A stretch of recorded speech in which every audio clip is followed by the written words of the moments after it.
maintain a company culture with a distributed workforce? Well, as a company, Recruit My Mom has always stood for flexible, part-time and remote ways of working. As the CEO and founder of Recruit My Mom and starting the company in 2012, it felt like a real uphill battle trying to educate employers about the benefits of flexible ways of working and the fact that one can have people working either in office or remotely and that they can actually be productive. And then, of course, COVID hit, and the education job has pretty much been done for us. You can work from anywhere. But still, so many believe that you cannot build or maintain a company culture if you opt for the distributed workforce or hybrid workforce model. Recruit My Mom and Recruiter Graduate have an entirely remote workforce and have done so since the beginning. And we have a strong company culture. So when I heard Llewyllen Watson speaking in a CEO forum that I was attending on how he believed it was possible to build and maintain company culture with a remote workforce, because he too is doing it, I knew that I needed to connect with him. And that very same day, I sent him a LinkedIn message and said, Llewyllen, would you mind talking about this? And so Llewyllen kindly agreed to talk to us and to be on this webinar this afternoon. He is, of course, the co-founder and group head of StructureIt. So Llewyllen is this incredibly humble guy with a fast-scaling business, and it's an honor to chat to you today, Llewyllen. So Llewyllen, won't you kick us off this afternoon and tell us a little bit about yourself, StructureIt, so that the participants can get a little bit of a sense of who you are, a little bit about your business and the complexity of your business. So welcome, and we look forward to speaking to you. Thanks, Phillipa, and thanks, everyone. Yes, thanks for hosting me, and thanks for getting in touch. It's a topic which I'm pretty passionate about because we've been living it for some time, and we have to make it work. We are distributed. Llewyllen, sorry, your camera's off. Can you just put that on? No, it's fine. Sorry to interrupt. Is it still not on, Phillipa? It says it's switched on my side. It is on. Oh, it is. Okay. Okay. That's okay. You can see it. Great. Okay. Go ahead. Yeah. Yep. So I'll give you a very brief history as to, who we are and where we've been, and then we can maybe play into why I believe that culture is the way to build a distributed team, a remote team. So we've been around since 2006. We operate in the fintech space, specifically in the capital markets, and even more specifically in the securitization sector. The securitization sector is a very niche and complex space, predominantly in the US. Our primary market is the US. It does exist in, it's pretty strong in Europe, and there are securitized products in Africa, but they're not widely traded.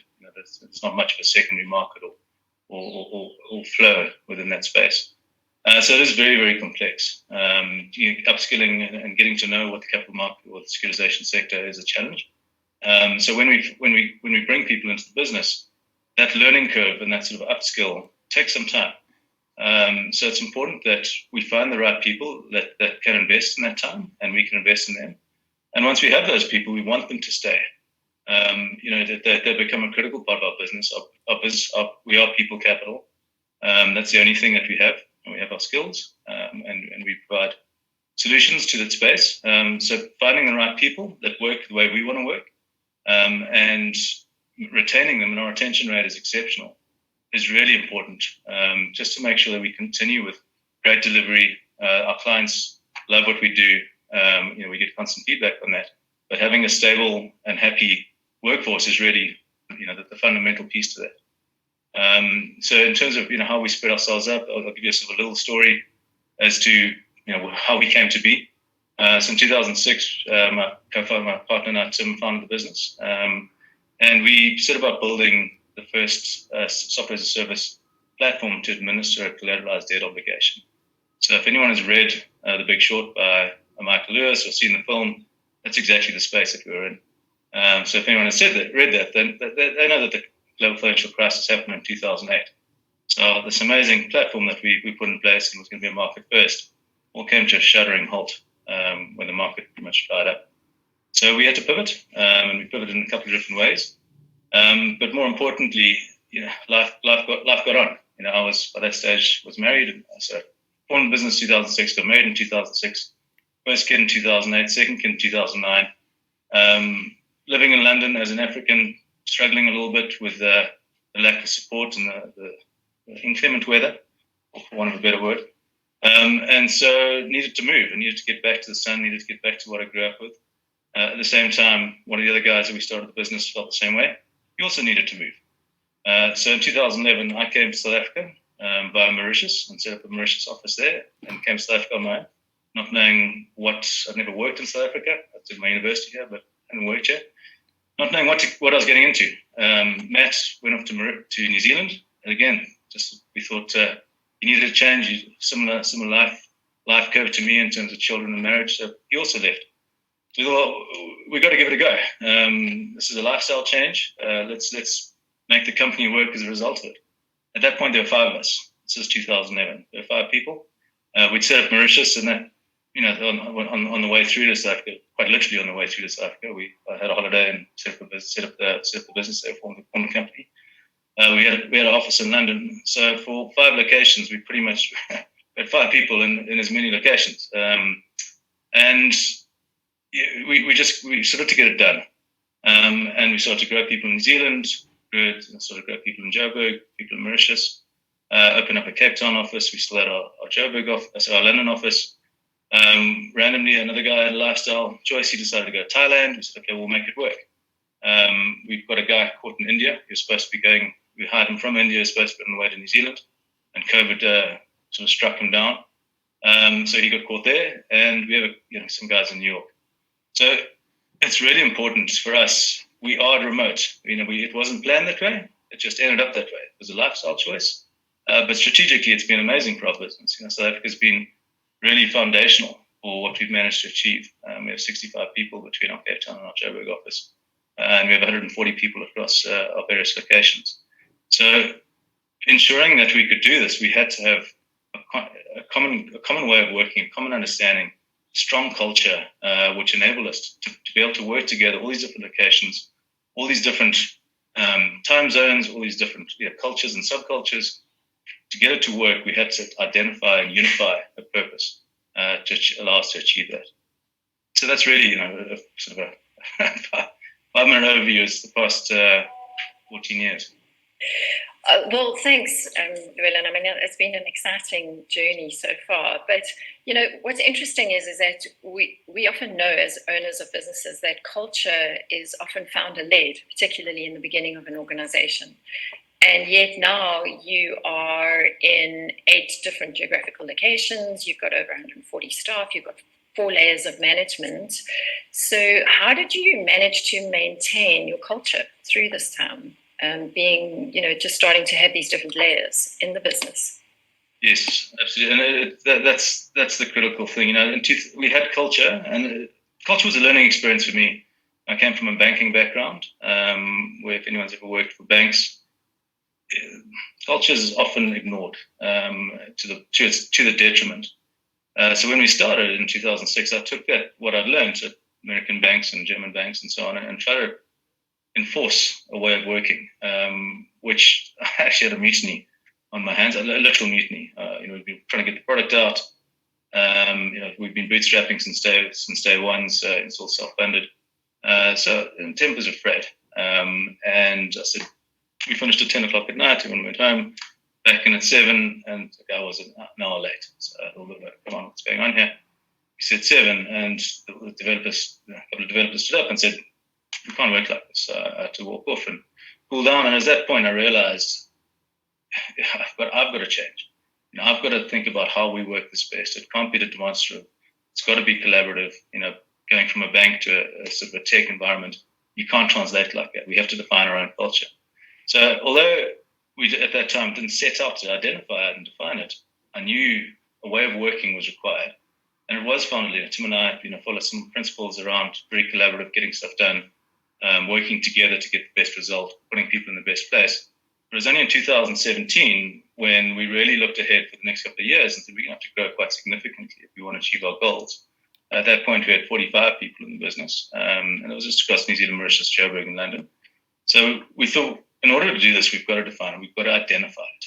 We've got to, put a label on it, so that we can create follow and subscribe to these values as a business. Because as you know, at that stage, there was just one layer of management. There was me and people. And I spoke to people on a daily basis, whether they were in the office or whether they were on, we've been using what was Skype before Zoom, but we were very early adopters of Zoom. We've been using digital tools since they came about. We've never actually had a physical telephone line. And since 2006, we've been really subscribed to the cloud and everything around it. So we went through a process of identifying what does that mean? What does that mean to us? And we did then too. We got some help. We got a brand strategist, a lady called Hedy Nell, who worked at Discovery, and she was amazing at facilitating this. Giving us the tools to help identify that process. Importantly, we weren't creating it. We had our culture, but we needed to understand what it was and break it into components that could then be lived and recognized. So she facilitated workshops, some of which I attended, and some of which I importantly didn't attend, to make sure that there was no influence from me as to what I thought the direction we should be going. The end goal for that was to identify our value set, our purpose, our brand promise. And that would be our sort of Northern Star when we're looking at people, looking at what we're doing. A lot of people that I've met that I know, think this is all a bit fluffy and it's a bit fuzzy and so on. And I don't think it is. We're a very high performing team. One of the ladies who joined us, Kath from IBM, had never worked in such a high performance environment. We really get stuff done. We get stuff out. So you need this to help, the two work together. This is not just, clouds in the sky and navel gazing. This is really important stuff to help you achieve your values. So when we came to identifying our values, on reflection, since Phillipa set this up, I actually sort of reflected on the values a little bit and how they actually do work for a remote team. We never really dwelt on the remote team idea because we've been remote pretty much since day one. Let's ignore the first 5 years of global financial crisis when we're all in London and just trying to survive. But from 2011, we've been distributed. So we've been working like this naturally since day one. And it goes beyond a distributed team and a remote team. Some people never meet the clients. So our clients are in the US. I'll give you an example. One of our teams, we've got 2 developers in New Zealand, 3 QA in Mauritius, 3 developers in Joburg, a BA, a PM, and the business head in Cape Town, 2 developers in London, and the client in the US, and they make it work. So to do that, we had to look at our values. So the reflection, if I look at the values, not just, we only have 6. It's important that we have a finite set of values so that we can refer to them. But our dominant one is can do. It really comes through in absolutely everything. We can get it done. We back ourselves. We get it done. Communication. This is a personal favorite of mine. I really believe in the value of communication and accountability. I'll talk about those 3 things. Without those 3, and everyone's values are different. I'm not saying that so these are ours. But without those 3, we really would struggle in a remote team. We've got to back ourselves that we can do it. We've got to be accountable that we are going to do it. We say we're going to do it, we're going to do it. And then we've got to communicate, and it's going to happen. So those 3 values really have helped us, if I reflect on it, drive this remote team, particularly accountability.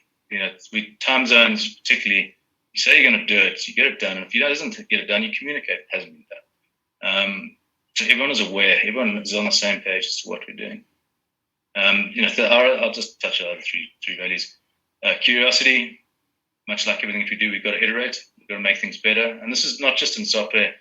Our compliance team, for example, they've really done an unbelievable job of reducing the load. We're SOC compliant and we're doing our ISO standards and so on. So that it pairs nicely with business rather than being this awful thing that has to happen. And they've looked for alternatives and ideas on how to improve that. Simplicity has to be simple. We're such a complex sector. Everything that we do has got to be simple. Easy to understand. Our software needs to be intuitive. Processes need to be simple, and then ultimately well-being. Because we're high performance, we have to look after each other. We back that up with very good benefit packages to allow for that. The sort of more tangible stuff. But we look out for each other. We make sure. The problem with high performance is burn, and I've been through anxiety issues and all sorts of stuff, and I'm very cognizant of that. So looking after each other. So, Llewellyn, just on the value side, I know, for instance, with my organization, when we established what our values were and we implemented them, it was incredibly empowering for the remote team because you no longer needed to check in with multiple layers of people above you or anybody above you. You knew what the values were and you could quickly make a decision based on that. And have you found the same, that it's just, have you found it empowering? Have you found that it's made it easier to manage people because they know the values? That was my one question. And then the second one is, how do you ensure that those values are always lived through your staff? So in answering your question, I'll go a step back. And that our values are right from the beginning. Through our hiring process, we're looking for alignment. We're looking for people that will subscribe to that. So the job is half done because we use it as a filtering mechanism. We're very clear. We don't have a massive, although we're, much to my chagrin, with 4 layers of management now, which is something I never thought would be. But so I like it in a second. But we're very clear as to who we are. So people will align with us on that. So right at the beginning, we find those people that we want to work with, that want to work the way that we do. So when it comes to, how do we ensure those values? We've got quite a lot of tools that we use in recognizing it. The most important one is storytelling. And recognizing values and making it aspirational. So the storytelling comes in a number of different ways. For example, every Friday I send an email as something we've achieved this week. And it's typically calling out someone or a couple of people or something, how they've aligned to the so what we've done, how they've aligned to one of our values, and who those people are. So it's that very simple technique, and some people do it via broadcast. I've chosen email because of our time zones. It's impossible to get everyone in the same place at the same time. A great example of how that sort of worked is one of our projects was really hacking to hit a deadline. The pressure was on, and the business said, "So look, if we need to pull the release, we're going to pull the release." And Osborne, who's one of the developers, said, "There's not a chance. I want to be on that Friday email." So it really had that effect of what can do is our culture of driving it through, of that storytelling. The more common ones, regular one-to-ones. So I have weekly one-to-ones with all my leadership group. But just communicating firstly as a human, and then referencing elements of that. What are things? How are we matching with our values? So you got to identify and calling them out. They're actually in our key accountabilities, which is like your KPIs. We call them accountabilities because one of our core values is accountabilities. But the beginning is to check in on someone's purpose. So what is it? What drives you? Are you still being driven like you used to? And if you're not, why? What's happened? And that is all part of that openness around driving the value culture within that. The last technique I'll sort of say is something that I found I love it because the company's not grown, and so I don't have and we're extremely, we're 100% like most people. Everyone's working there in their lounges or wherever they are. So I don't have that connectivity or layer, aside from the fact that we have all these layers of management now. We have something called the feedback loop, and that is every week I'll send out an invite to anyone within the business, 15-minute chat, and we use a tool called Start. I'm sure some of you heard this before. Start, stop, keep, and I've added culture. And it's really just at a company level. So it's not about your work. This is not about your specific project. But what are the things that we should start doing that we're not? What are the things that we should stop doing that we are? What are the things we're doing well? What should we keep? If you took them away, you'd have a problem with that. You'd upset about it. And then I talk about our culture. Are we still acting? We're very proud about it. We're very vocal about it. So it's on our website. We're very internally and externally vocal about it. Are we living that? And it's a great way for me to feed back to people in a one-to-one kind of way, and to learn from it. It's a really easy learning experience. When I think it was in January last year, went over to Mauritius, and I found the youngest girl, Karishma, who just started with us. She was 19. She just left university. So I said, let's have a chat. And I went through this. And she said, it'd be so nice if we had something a little bit more interesting to do in our break. So I chatted to Prakash, the business head, and said, well, what can we do? So we organised a foosball table and board games and backgammon. And so the amazing thing for Karishma was that she saw a direct conversation result in an activity which the whole company benefited from. And for me, it was to have that conversation and keep that connectivity going. Ordinarily would never have that conversation with charisma without these little tools that allow you to work on that. Yeah. That's great. And so you've touched on an alignment of values, an alignment of purpose, and you touched a little bit about, your recruiting process. But what I want to get back to is what are your building blocks that you have in place? Because now you're starting to scale and you're probably going to scale quite quickly. What building blocks do you have now in place that will ensure that your company culture stays the way you want it to be going forward? So maybe you want to just talk us through a little bit more your interviewing and that, you can start off there and then, what the other building blocks are that you have in place. Yeah. So for scale specifically, we have to have a good process in place because if a person's going to join us, regardless of values or culture, it needs to be fluid for them. They need to be a part of the process. They need to be updated. So we, I think about 3 years ago, implemented Bamboo HR, which is it's an all-encompassing HR system. And in doing that, we replaced 17 unrelated processes that weren't always linked together. And that's really from posting the spec, the whole way through the interview process, through the onboarding, working through into the life cycle of annual reviews and so on. And so from a scaling perspective, that was really important. I looked at our stats as part of this, and we've been through 1,400 candidates in that period, and we have Leanne, we have one administrator who's managing that. So without a good, particularly on a scaling side, without a good system in place, it doesn't have to be full HR system.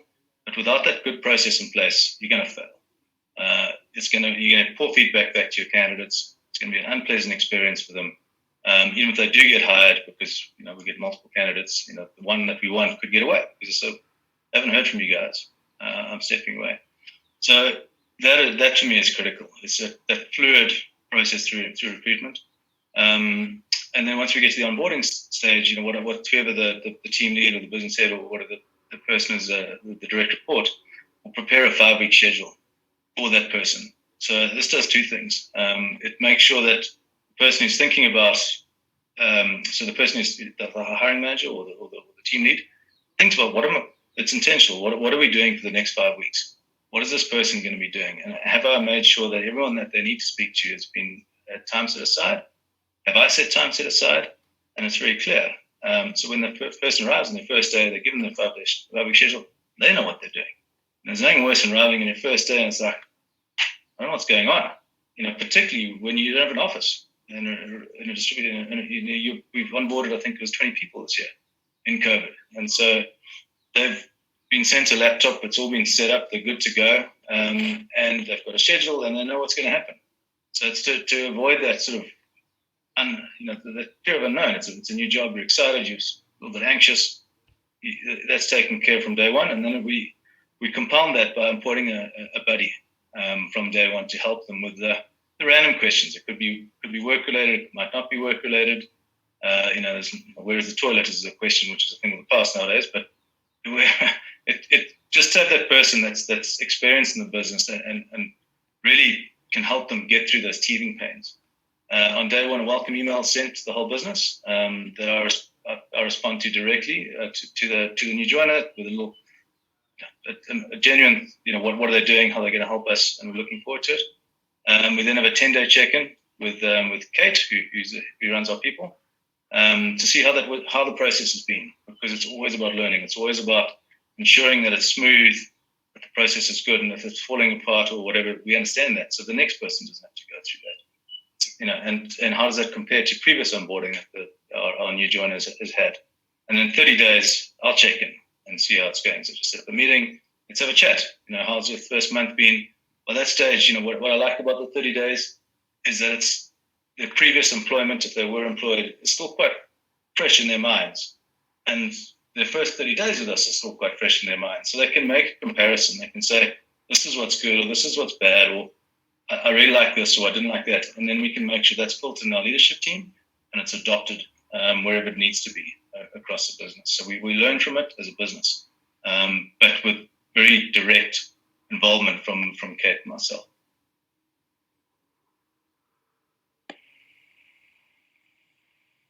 Llewellyn, you still there? I am, yep. Yeah, I think that's really the really valuable advice for anybody thinking about how to onboard anybody, particularly in this remote environment. It's a question that we get asked a lot as to how to do it successfully, and I think those are really good tips. So thanks, Llewellyn. You did touch a little bit about your way of working, just your storytelling. I know that that's quite important in terms of one of your pillars of your culture. Is there anything more you want to touch on that we maybe didn't discuss earlier? Yeah. So aside from the other tools that are used, we do quite regular broadcasts where and for us transparency is everything. So I do a company broadcast typically 4 times a year, where we talk about we've already presented our strategic goals, and we expose our financials. Right at the beginning, this is what our profit. At a high level, obviously we don't disclose people's salaries, but this is what our revenue is. This is what our profit is. This is where we're reinvesting. This is what our forecasts are. This is how we're tracking to forecast. So everyone is part of that journey from the start. And then we work into certain areas where we talk about people's teams and how they're performing and what we're looking at doing. So that is at a reasonably broad level. Then we have separate business lines. We have 5 distinct business lines within StructureIt. So their business heads will present on that and call out people and talk about how we're going to do this. So bringing the people into the strategic goals and what we're looking at doing. And then we also have things like product sessions where other people involved in it's not business heads now. We're talking about developers or BAs or I'm using software terms here because that's who our people are. But they will present about what we're doing. So there's recognition for their skills, they're being able to share their information, share their knowledge, and bring people up to speed as to what is it we're doing. Create that awareness. All that information's on our intranet. Some of the dated term to use the word intranet, but we have an intranet. We have all this material. We have a knowledge base that supports all of that. And if we think about our core competencies outside of our values, we have all these ways that we support our core competencies. We identify them. We look to support them. And what we're really finding now that we are distributed is how do we ensure that connectivity from a person to person. So I've got my mechanisms in which I do it, but I think what we are going to be doing in this sort of new world is really making sure that we plan for opportunities to connect at a physical human level, with safety in mind. So for example, we had our Joburg. We typically have a couple of things we do here in Joburg, but we hadn't had one for obvious reasons. So we had it about 2 weeks ago, and it was amazing to see everyone just having fun, talking, reconnecting. The younger people carried on until a lot later. The older folk like me disappeared. But that has to be intentional, and has to be budgeted for. So think about doing those ways to reconnect. Yes, we can all work in a pretty remote space, and some people, we are seeing some people. One of our guys to move to George, for example, and so we don't have an office there, but find ways to allow that physical reconnection and make sure that it's planned for, both from a planning perspective and from a budget perspective. So what I like about what you're saying, and it comes through so often in this discussion, is the intentionality of what you do. Is that nothing is by chance. It's been thought through. It's been planned. There are processes in place, and I think that's a really good takeout from today, particularly is that company culture is not something that just happens without intentionality. You've got to be intentional about it. You've got to continuously be aware of it, and you've got to put processes and things in place. So that's definitely a takeout that I've taken today. Yeah, without intention, I was actually talking about this with a friend of mine, Ant Miller. I don't know if Ant's on this call or not, but the intentionality, is that a word? Yeah. That is critical. It's got to be intentional. You've got to believe it, and it needs to be worked on. It's not something you slap a few posters up and hope for the best. Yeah. It needs work or disappear. And another element of work is calling it out when it's wrong, because it doesn't align. And typically it's interpersonal. Personally, I wouldn't call it out in front of the whole business, but when things aren't working according to that, there's a discussion to correct action and to say why it's not right. It doesn't align with our value structure. It's actually creating tension, or it's creating discord, or whatever the case may be. And for me, it's important to do it quickly, so things don't fester. An issue arises, deal with it as soon as you possibly can, because there's nothing worse than feeling unsettled. We work hard, we work occasionally long hours, but there's nothing worse than being unsettled in that space. So just dealing with it, hitting it on the head. And, the other thing about values, like culture, it's not a poster you stick on the wall, neither are values. Values are very real, they're felt, and they need to be lived. And clearly that's what you're doing. So Llewyllen, just talk us through COVID. You had office spaces, you kind of put in foosballs, and suddenly you got 8 geographical locations, some locking down, some not. Talk us through the impact of COVID and the implications it possibly had on your organization, your culture. Yeah, it was so. Fortunately, because we'd been set up to work in a virtual world, we were sort of prepared for it. From a BCP or business continuity plan or anything like that, we were used to working that way. But the speed at which it happened, particularly in Mauritius, I think they had their first case, and then they shut down 4 days later. So the island went into lock. As I understand, there's only 1.5 million people there, somewhere around there. They had to react quite quickly. So we went from an office of about 40 people coming in on a daily basis to everyone completely distributed, working from home. We've got some very young, very junior people there, so not always working the best setup. They're just starting their way in their career. So it was quite a knock. Even though we were virtually set up, we now have all this very distributed space. We have our tools, we have our way of working. So to make it work, my communication increased at least 5 times over that space. We went out to our clients just to allay that anxiety, and we said to our clients, can we work to the assumption that things are fine, but if they are, you tell us that they're not as soon as you can, and then we'll work to that. So they all said yes, we're comfortable with that, and we were able to say that back to our people, which was a wonderful thing to do. That our clients would agree to that, and that we were able to allay that anxiety as we went into that space.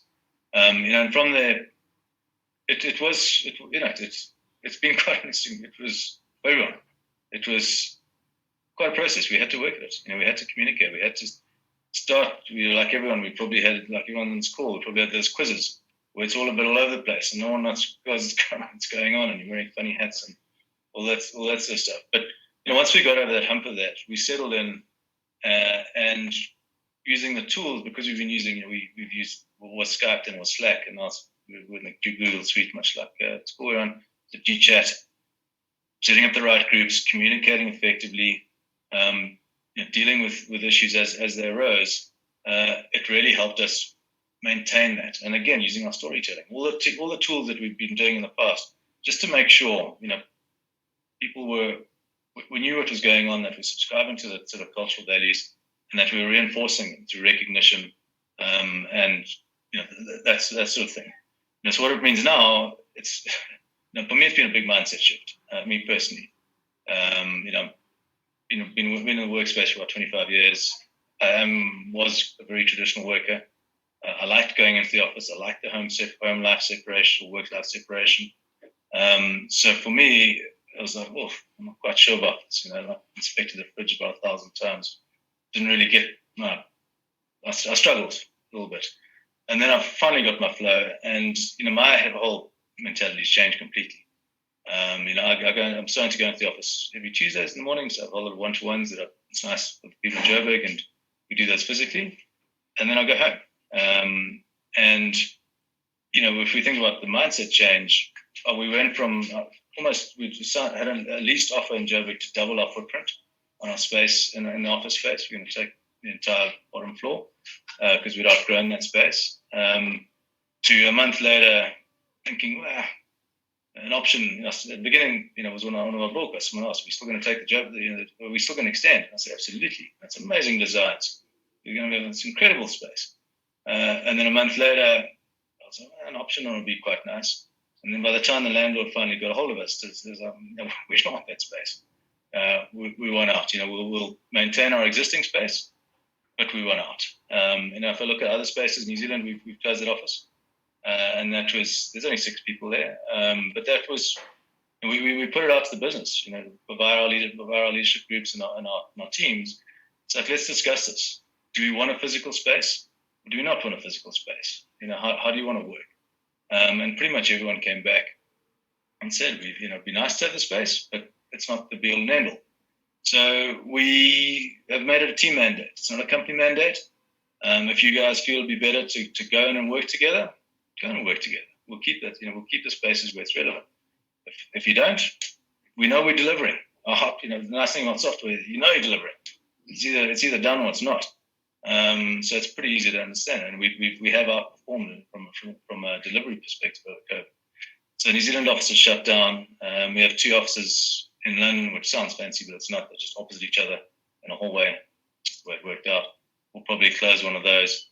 We've got a sort of a spread out group of people in New York. So we were looking for an office space. We're not now. So it really has changed our way of thinking around bricks and mortar. And where we can, we will keep that space. If it doesn't make sense, like New Zealand, we won't. It's a practical. So for anybody who's on the call today who may be thinking about whether they should continue with their bricks and mortar or whether they should be scaling, what would your advice be to them? I would say don't make that decision by yourself. Talk to your team. They're the ones that are going to ultimately live by your decision or by the decision. So talk to them. We've also, we've had the practice now of running at it for 7 or 8 months or whatever. I've lost track of time. It's all become a bit of a blur. We've had the practice of running in this environment for some time, but work together as a team. Look at, openly discuss the costs, the benefits, the pros, the cons. Maybe we might see things like, wouldn't say WeWork is going to rise up again, but the ability to hire meeting rooms, for example. So you can still have that physical interaction. You can have your stress sessions, which are often better in person if you're all co-located from a city perspective. But make it a discussion, make it a debate, so that when that decision happens, everyone is bought into it and they've understood the process and they've been through the process, so that the outcome is buy-in. So it's an interesting point you made about just having a space where people can meet, because there are some things that are done better face to face, and there's an aspect of human interaction which I think is really important to retain in a remote working and a distributed workforce way of working. And I think that the way you've described it, Llewyllen, and your intentionality about retaining those human interactions is something that should not be overlooked. And it's certainly something that we've noticed over the many years of working across different organizations that work in a flexible environment, that ultimately people do want to have that human interaction with their colleagues, even if it means flying in your team once a year or whatever it might be, just to have those intentional connections. So important points that you're pulling out here. If you could do it all again, would you build the same way that you have? Yes. Yeah, absolutely. I mean, we because it wasn't a strategic decision. It was just guys that just needed to get out. Ultimately, we sort of spiraled out of London in this mad, like, I've got children, I need to get some more space, I need some sun, I need to, whatever the case may be. It was sort of forced on us, and it wasn't intentional. That wasn't intentional. But when it comes to where we are now, some of the route was planned, some of the route was unplanned. But I think that key thing back in 2017, we made the decision to really put a label on it, identify it, and work it. I mean, I love the process. And I love where we are now with it. And our leadership group loves it. Everyone, it really is it's a great thing. And when we see people behaving that or talking about it or referring to it outside of, in a sort of a lateral communication way, I mean, it's heartwarming for me. Oh, that's great. So I want to move on to what's next for StructureIt. But while we're doing that, I'm just going to open the chat, the Q&A, to our participants today. And if you have got questions that you're wanting to ask Llewyllen, won't you start typing them into the Q&A? And Llewyllen, just tell us, what's next, particularly in terms of, just wrapping it up in terms of culture and distributed workforces and where StructureIt's going. What's in the future for you guys? Yeah, so the next thing for us is our leadership. So developing, the structure that we're talking about. A lot of the people have grown because we've had such amazing retention, have grown with the business and are now in leadership positions and have never had leadership training. And so our next element is to develop a leadership program. So we defined our leadership values, which are in alignment with our company values, but it's really how we want to lead. If you think, going back to my sort of banking background, leadership there is very instructive. It's very demonstrative. It's autonomous. I'm not saying everything needs to be democratic, but there's a leadership style that we want in the business. So for us, having been through that, our values really, I'll just quickly run through them, much like the other ones. It's being approachable. That relates to our communication, being self-aware. So you've got to be able to reflect and grow. Being calm is for me a really important one, because if you go nuts, everyone else is going to go nuts. It really is that simple. Being authentic and honest, and being empathetic. So very, they sound again warm values, but they're in alignment with our company values. And because we are high performant, we are high delivery type of people, we have to have, in my opinion, a leadership value that supports that, and allows for that, and allows for if we're going to say accountability, we need to allow for autonomy. We don't micromanage. So our leadership values need to subscribe to that. So the leadership course will be working on those values. It'll also go into other things like building a strategy. So a lot of people have never built strategy before. So how do you plan on strategy? How do you execute on strategy? All these different things. And again, it's going to be all interwoven with who we are and the way we get things done, so that people will work together. Now that I'm quite far removed, it's been pretty weird for me to only have 6 1-to-1s. I used to have 13 at one point, which is way too much. But people work the way we want. They lead the way we want them to lead. So it's developing that aspect, and that's I'm excited about. So we're going to kick off the first early January.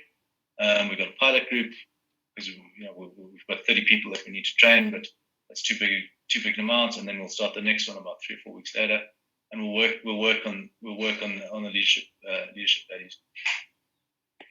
Sounds like exciting times ahead. Really, it's amazing, and as another South African company that we can celebrate, well done. It's just incredible. So I have some questions for you. The first one is from Alan Lowe. Have you managed to make the most of your new sales virtually? Have you managed to make most of your new sales virtually, or do you still do the initial contacts and meetings face to face? So it's virtual. We got 2 guys out, and we got a biz dev guy and a sales guy out in the US, Jack and Brad, and it certainly did help. So they're based in Manhattan, which is where the bulk of the asset managers and the customer segment that we sell to are. So, and there it is, people expect physical meetings. So going into lockdown, people absolutely expected physical meetings. As we've gone through COVID, we've added a few clients, not many. Stability has been our sort of key thing. We're starting to pick up now. Jack's really, getting an incredible lead, pipeline leads coming through, and that's all. It all has been virtual. Using the tools and techniques we have now, but obviously having very strong collateral that we're able to send. So that human layer, we spend a lot of time building our sales collateral, so it's sharp, it's simple, it's to the point.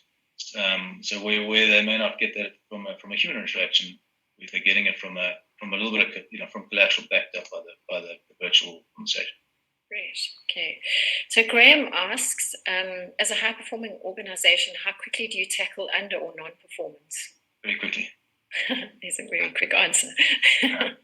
Your team is only as fast as the slowest person. So, that we've had to exit people. Fortunately, not many, but we have to deal with it quickly. Particularly in a remote space, distrust starts to seep in. So ideally, we don't have to get to the point where we do a PEP, I think it's called a project process improvement plan. We identify, we encourage people, we address the issues that are going on, and then if it's still not working quickly, we do a settlement package. And it's just quicker for everyone.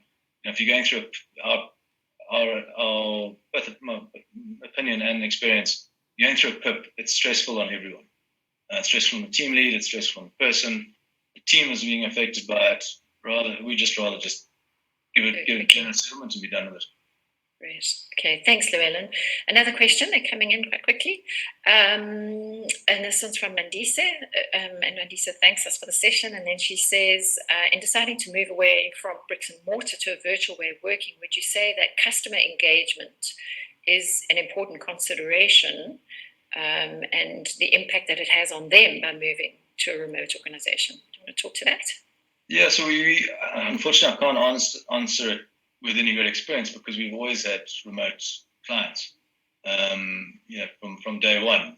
In London we had a couple of clients there, but the US is our primary space. So we've got a couple of folks in the US, but our clients, and these are people like Morgan Stanley and Citibank, pretty big banks that most people have heard of, actually love the fact that we're remote. They love hearing our funny little stories about South Africa and when the hardy dogs go bananas on a whatever. It adds a little bit of spice that they're just not used to, and the fact that we've got a company in Mauritius. Some people have never heard of Mauritius, unbelievably, but it's for them. It's a little bit of spice that they don't get in their day to day. So we've never experienced anything else, and that's why I can't say it's a transition.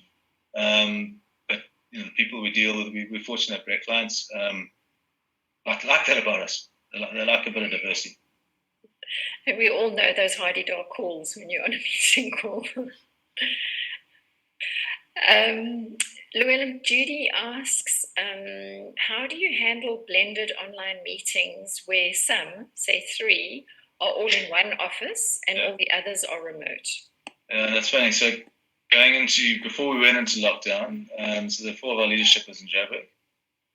Then we've got 1 in Cape Town, 3 in London, 1 in Mauritius, 1 in the States. We have an extended leadership group.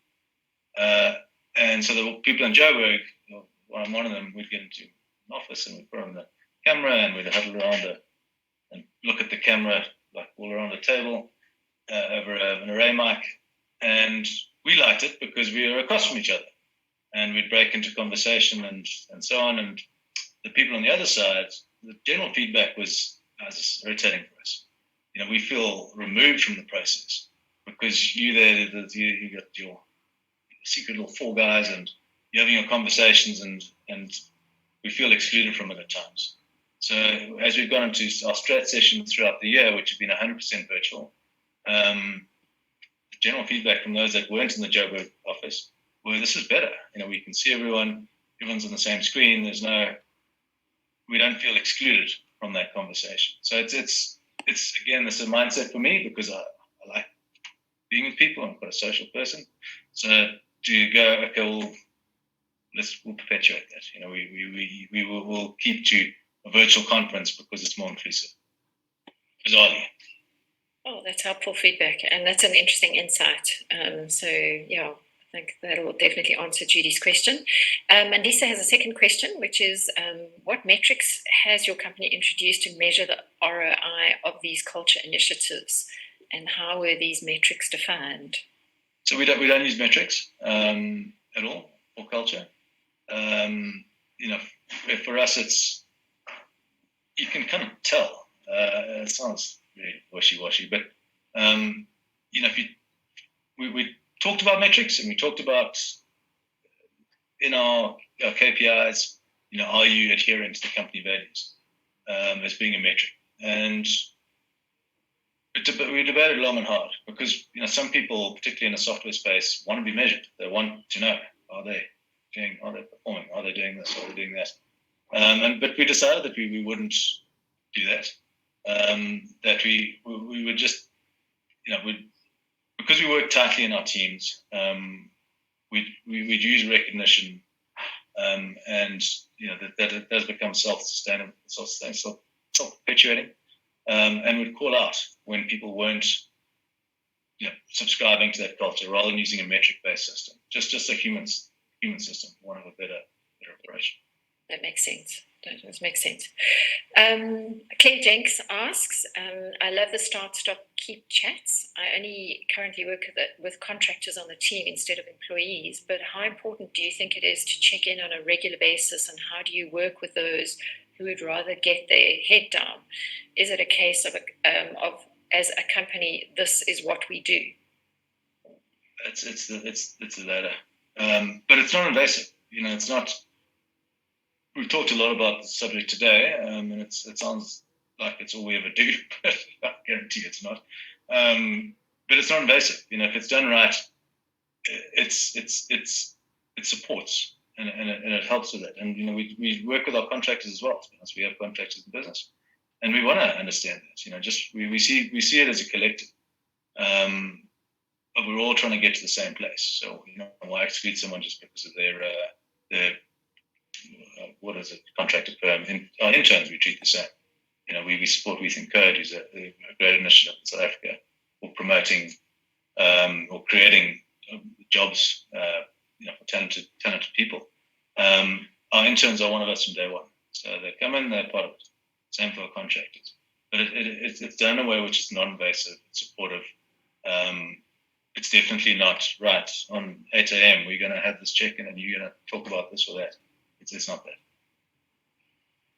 Well, it certainly sounds like you really are ahead of the game in being able to have built this, I don't want to say structure around your culture, because it's not a structure, but it is a process that you've put in place, the intentionality with which you've done it, how you maintain it, and how you've been able to get it across the different geographies. I think it really is been very insightful. And Llewellyn, we don't have any more questions coming in, so I don't know if you have any parting words for us, but I just want to say how interesting it's been chatting to you today, and just really appreciate you sharing your insights and your learnings. I'm sure for many they've learned quite a lot today, and I'm glad you're on my team in terms of being a proponent of the fact that you can build company culture even with distributed and remote teams. So I don't know if you have any last words you want to share or anything you want to say before we close the meeting today. No, thanks, Phillipa. Just to back you up, it can be done. We've done it. It needs to be intentional, and it needs to be lived, and it needs to be worked at. Because high pressure situations, stuff's going to happen. So you've got to deal with it. You've got to work with it. And if you've got your core, so your values are your core, and if you've got that to reflect back to and talk and refer to, is that this is how we do things, or this is unbelievable what you've done. It's exactly how we do things. That helps no matter where you are. Yeah, absolutely. No, I agree with you, and it certainly underpins everything what you stand for, and it's really lovely to hear that it goes all the way down to the interns. Llewellyn, thank you very much, and thank you to everybody who participated in our call today. It was really wonderful to host you.